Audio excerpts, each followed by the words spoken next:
Hello everyone. Today we are going to start the new topic for class 8, chapter 8, comparing quantities. Topic is profit and loss. You are already familiar with this topic. We have done this in class 7, है ना? तो start with profit और loss. एक बार recall कर लेते हैं क्या है ये profit और loss. क्या है प्रॉफिट लॉस? क्या होता है प्रॉफिट लॉस में? हम दो चीजें पहले पढ़ते हैं, सीपी और एसपी. सीपी को हम बोलते हैं कॉस्ट प्राइस, और कॉस्ट प्राइस वो प्राइस होता है, ठीक है, वो वैल्यू होती है जिसमें आप किसी चीज को खरीदते हैं, किसी प्रोडक्ट को, किसी आइटम को खरीदते हैं, ठीक है. जितने रेट पर खरीदते हैं उसको आप बोलते हैं कॉस्ट प्राइस. और ये किस में होता है? रुपीज में, क्योंकि मनी देके खरीद रहे हैं तो मनी आप रुपीज में दे रहे हैं, कॉस्ट प्राइस आपका रुपीज में होगा. ये जो एसपी है ये क्या है? आपका सेलिंग प्राइस. फिर अभी आप लोग तो ऐसे नहीं करते हैं, लेकिन शॉपकीपर्स या बिजनेसमैन वो क्या करते हैं? कोई चीज खरीदते हैं फिर उसको आगे बेचते हैं. जैसे आप शॉपकीपर से कोई चीज लेने जाते हैं तो शॉपकीपर पहले उसको कहीं से खरीद के लाता है, वो शॉपकीपर का कॉस्ट प्राइस होता है, और फिर वो आपको बेच रहा है तो वो जिस रेट पर आपको दे रहा है वो सेलिंग प्राइस होता है. ऑफ कोर्स ये दोनों प्राइस डिफरेंट होते हैं, और इसमें शॉपकीपर अपना कुछ एड ऑन भी करता है. कई बार वो लॉस में भी बेचता है किसी चीज को किसी रीजन की वजह से, ठीक है. तो सेलिंग प्राइस भी आपका क्या होता है? रुपीज में होता है. अब आपको, अब जब दुकानदार कोई चीज बेच रहा है तो उसको दो चीजें होंगी, प्रॉफिट या लॉस, ठीक है. अब ये भी हो सकता है उससे ना प्रॉफिट हो ना लॉस हो. वो किस केस में होगा? जितने में वो खरीद के लाया उतने में ही आपको बेच दी. इसका मतलब उसको ना प्रॉफिट हुआ ना लॉस हुआ, ठीक है. अगर हम जनरली देखें तो उसको कोई उसमें 1 रुपया भी नहीं मिला, कुछ भी नहीं मिला, उसने जितने में खरीदी उसने में आपको बेच दी. अगर हम इसमें बाकी चीज़ें ना इंट्रोड्यूस करें कि वो जब खरीदने गया है तो वो अपना ट्रांसपोर्टेशन का खर्चा किया है उसने, अगर उन सब चीज़ों को निगलेक्ट कर दें, सिर्फ हम ये देखें कि उसने ली कितने में और हमें कितने में दी. अगर ये दोनों इक्वल हैं, अगर सीपी और एसपी इक्वल हो जाते हैं तो इसका मतलब नो प्रॉफिट नो लॉस, कुछ भी नहीं है, ठीक है. अब प्रॉफिट कब है? जब खरीदे वो कम में और बेचे वो ज्यादा में, ठीक है. तो उनका जो डिफरेंस है वो क्या हो गया? प्रॉफिट, ठीक है. कोई चीज उसने 10 रुपीज में खरीदी और आपको वो दे रहा है 15 में, तो उसको 5 रुपीज मिले ना एक्स्ट्रा. तो जो एक्स्ट्रा मनी मिल रही है शॉपकीपर को, उसने दी थी सिर्फ 10 रुपए और उसको मिल रही है 15 रुपए, इसका मतलब 5 रुपए उसको एक्स्ट्रा मनी मिल रही है. तो the extra money which will be paid to the shopkeeper by us, ठीक है, आपसे जो उसे एक्स्ट्रा मनी मिलेगी वो क्या होगी? प्रॉफिट होगी उसकी. तो प्रॉफिट क्या है? डिफरेंस है किसका? सेलिंग प्राइस और कॉस्ट प्राइस का, ठीक है. तो जो चीज ज्यादा होगी वो पहले आएगी ना. तो बेचा ज्यादा में है, खरीदा कम में है, तो इनका डिफरेंस में सेलिंग प्राइस पहले आएगा, कॉस्ट प्राइस बाद में आएगा. इसके बाद लॉस. लॉस में आपका हो जाएगा सीपी माइनस एसपी, क्योंकि प्रॉफिट के केस में आपका सेलिंग प्राइस ज्यादा होगा और लॉस के केस में आपका सेलिंग कॉस्ट प्राइस ज्यादा होगा. कि कोई उसको नुकसान हो गया, कोई चीज वो ज्यादा में खरीद के लाया और कम में बेच रहा है. कई बार शॉपकीपर्स ऐसा भी करते हैं, नहीं कोई चीज बिक रही, आउट ऑफ स्टॉक जा रही है. आप सेल सुनते हैं ना, सेल जब सुनते हैं उनका माल कोई बिक नहीं रहा होता तो वो उसको खाली तो करना ही है, तो वो उसका रेट कम कर देते हैं. तो कई बार शॉपकीपर्स लॉस में भी किसी चीज को बेचते हैं, ठीक है. अभी तक आप ये जो चीजें पढ़ रहे हो ये सारी रुपीज में पढ़ रहे हो. Cost price, selling price, profit, loss, all you are doing in the rupees, ठीक है. अब आते हैं परसेंटेज पर. इसके बाद यहाँ पर परसेंटेज वाला टॉपिक भी आता है. अगर आपको परसेंटेज निकालनी है, प्रॉफिट परसेंट निकालना है, तो आपको प्रॉफिट और लॉस परसेंट, पहले आपको एक चीज बता दी जाए, ये दोनों चीजें हमेशा परसेंटेज कैलकुलेट होती है सीपी पर, एसपी पे नहीं. जो अपनी जेब से दिया है शॉपकीपर ने, यानी जो सीपी है उस पे कैलकुलेट होती है, ठीक है. तो प्रॉफिट परसेंट का फॉर्मूला क्या होगा? Profit by CP into 100. और लॉस परसेंट का भी होगा लॉस बाय सीपी इंटू 100. ये आपका रुपीज में था प्रॉफिट और लॉस, और ये आपका परसेंटेज का फॉर्मूला है. तो remember this, profit and loss are always calculated on the CP, क्योंकि जो अपनी तरफ से दिया है क्या बेस बनेगा, जो चीज जितने में खरीदी है उसने शॉपकीपर ने, जो उसकी खुद की इन्वेस्टमेंट लगी है, उसी के बेसिस पे पता चलेगा कि प्रॉफिट हुआ है कि लॉस हुआ है। इसलिए प्रॉफिट और लॉस हमेशा सीपी पे कैलकुलेट करते हैं। अब ये तो हो गया फॉर्मूला आपका। इसके बाद अगर आपको क्या निकालना हो, अगर आपको क्वेश्चन में क्या दिया हो, प्रॉफिट रुपीज में नहीं दिया, अगर सपोज आपको प्रॉफिट रुपीज में दिया है, ठीक है, मैं दोनों केसेस लेती हूँ, और प्रॉफिट परसेंट में दिया, दो केसेस है क्वेश्चन के, ठीक है। इसी तरह लॉस का भी केस होगा, प्रॉफिट का केस डिस्कस करते हैं।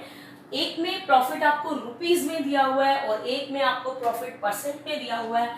यहाँ पर आपको सीपी भी दिया हुआ है और आपको कहा है एसपी निकालो। ऐसे ही इस क्वेश्चन में आपको सीपी दिया हुआ है और कहा है, सॉरी सीपी गिवन है, कुछ भी रुपीज कुछ भी, अभी मैं कोई स्टेटमेंट नहीं ले रही हूँ, सीपी आपको कुछ गिवन है और आपको कहा है एसपी निकालो, ठीक है। दोनों क्वेश्चंस में आपको ये बोला है, तो इसमें और तरीके से निकलेगा एसपी और इसमें और तरीके से, क्योंकि यहाँ जो प्रॉफिट है वो रुपीज में गिवन है और यहाँ प्रॉफिट परसेंट में गिवन है। तो मैं ये क्लियर कर देती हूँ कब कौन सा फॉर्मूला लगेगा। आपको ट्रांसपोजिशन तो आती है, आपको पता है प्रॉफिट का रुपीज वाला फॉर्मूला क्या होता है, एसपी माइनस सीपी, ठीक है। तो आपको यहाँ से क्या निकालना है, एसपी, तो एसपी रहेगा इस तरफ जो निकालना है, सीपी इधर आके प्लस हो जाएगा।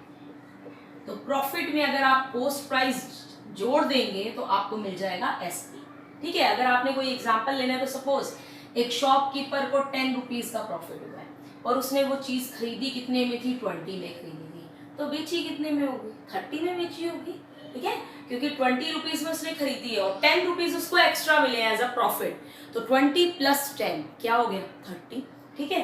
तो आपने करना है प्रॉफिट प्लस सीपी, तो आपको मिल जाएगा एसपी। और इस केस में आपको क्या करना है, इसमें थोड़ा अलग होगा, जिसमें आपको प्रॉफिट परसेंट भी गिवन है, तो यहाँ पर आपका एक स्पेशल फॉर्मूला होगा एसपी निकालने का। वो फॉर्मूला क्या होगा, एसपी का फॉर्मूला होगा आपका नीचे 100, ऊपर आएगा 100 प्लस प्रॉफिट परसेंट वाला जो प्रॉफिट गिवन है, ठीक है, ये ऐड होगा और इनटू में होगा आपका सीपी, ठीक है। यानी प्रॉफिट प्लस क्यों किया है, क्योंकि प्रॉफिट हमेशा एक्स्ट्रा मनी होती है, ऐड हुई है, ठीक है, तो 100 में वो ऐड कर देंगे, आउट ऑफ 100 उसको एक्स्ट्रा मिल गई परसेंटेज, ठीक है। 100 का मतलब क्या हुआ, जब सीपी और एसपी इक्वल है, अगर आप कोई चीज जितने में खरीद रहे हैं उतने में ही बेच रहे हैं, इसका मतलब आपका 100% है, 100% ही आप पूरा का पूरा आपको मिल रहा है, 100% मिल गया, ठीक है। लेकिन अगर आपको प्रॉफिट हो रहा है, इसका मतलब आपको 100% से भी ज्यादा मिल रहा है, इसलिए आप 100 प्लस में प्रॉफिट करेंगे, ठीक है। और आउट ऑफ 100 यानी आपने 100% खर्च किया था और आपको और एक्स्ट्रा मिल गया, ठीक है, तो यहाँ आपका न्यूमिनेटर बड़ा हो जाएगा और डिनोमिनेटर आपका छोटा हो जाएगा। तो आपने ये फॉर्मूला लगाना है। आई होप आपको क्लियर होगा। आप दूसरा केस डिस्कस कर लेते हैं, जब आपको प्रॉफिट और एसपी गिवन है और सीपी निकालना है। लॉस के लिए तो हम सिंपल लिख लेंगे, अगर मैं इसको लॉस वाले को लिखना चाहूँ तो मुझे सिर्फ यहाँ पर क्या करना है, अगर लॉस हुआ है तो मुझे सिर्फ यहाँ पर 100 माइनस लॉस कर देना है, क्योंकि लॉस तो आपकी मनी गई ना, एक्स्ट्रा नहीं मिली, तो वो आपकी पॉकेट से गई उल्टा, तो आपने यहाँ प्रॉफिट प्लस कर रहे हो तो लॉस क्या करना है, हमेशा माइनस। फॉर्मूला बिल्कुल सेम का सेम रहेगा आपका एसपी निकालने का, अगर लॉस परसेंट गिवन है।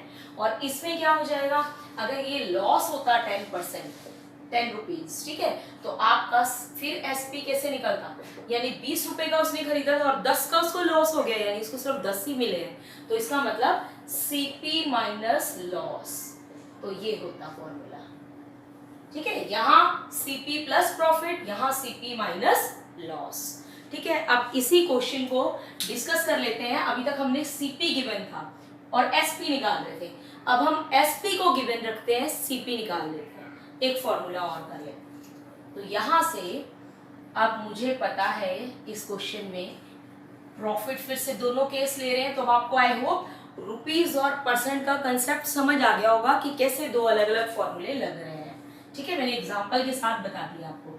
सपोज आपको प्रॉफिट गिवन है रुपीज में, एक और केस ले रहे हैं, और प्रॉफिट गिवन है परसेंट में, तो अब आप खुद देख लीजिए, इसमें आपको SP गिवन है कि बेचा कितने में है, ये पता है आप, दिस यू नो, ये आपको बता दिया, और आपको निकालना है CP, ठीक है। और अगर आपको इसमें CP निकालना है तो जनरली यहाँ पर क्या होगा, आपको पता है कि प्रॉफिट का फॉर्मूला होता है SP माइनस CP, और आपको निकालना है CP, तो CP माइनस में है, CP को दूसरी साइड ले लीजिए ताकि ये प्लस में हो जाए, ठीक है। तो प्रॉफिट रुपीस वाला फॉर्मूला लगाएंगे इसमें, तो यहाँ पे क्या आ जाएगा, SP माइनस प्रॉफिट, ठीक है। अगर आपको कोई एग्जांपल लेना हो तो आप ले लीजिए, फिर से ले लीजिए, 10 रुपए का प्रॉफिट हुआ है, ठीक है, और जो CP है, SP है, वो 30 रुपए है, ठीक है। इसका मतलब 30 रुपए में बेच रहा है और 10 रुपए प्रॉफिट के साथ बेच रहा है, इसका मतलब उसने 20 का ही खरीदा है, 20 का खरीदा है, ठीक है, तभी तो 10 रुपए प्रॉफिट लेके उसको 30 रुपए मिल रहे हैं। तो यहाँ पर इन दोनों का डिफरेंस जो होगा वो आपका CP होगा, यानी SP माइनस प्रॉफिट, 30 माइनस 10। तो आई होप आपको ये क्लियर होगा, ठीक है। इसी में अब आपको CP निकालना आ गया, रुपीज में गिवन हो अगर प्रॉफिट, अगर प्रॉफिट परसेंट में गिवन है तब आपको CP कैसे निकालना है, तब आप कैसे निकालोगे, CP का फॉर्मूला होगा, अब 100 ऊपर आ जाएगा, पहले 100 नीचे था ना, CP में 100 ऊपर आ जाएगा, 100 प्लस प्रॉफिट नीचे हो जाएगा, तो ये इंटरचेंज हो गए और इनटू SP, तो दिस इज द डिफरेंस, ठीक है। इसी में अगर लॉस हुआ तो आपका क्या आ जाएगा, 100 by 100 minus loss into SP, ठीक है। इसका मतलब जब रुपीस में गिवन है तो आपको वो जनरल वाले फॉर्मूले याद रखने हैं, profit is equal to SP minus CP, तो आपको वो वाला याद रखना है, और लॉस अगर गिवन है तो CP माइनस SP, ये तो रुपीस वाले में है। लेकिन अगर आपको प्रॉफिट और लॉस परसेंट में गिवन है तो आपको ये वाले फॉर्मूले याद रखने हैं, ठीक है। इसमें 100 प्लस प्रॉफिट ऊपर था, रीजन क्योंकि सेलिंग प्राइस ज्यादा था प्रॉफिट के केस में, और इसमें CP में आपका रिवर्स है, 100 ऊपर है और 100 प्लस प्रॉफिट नीचे है। तो these are the formulas which will help you in solving exercise 8.2।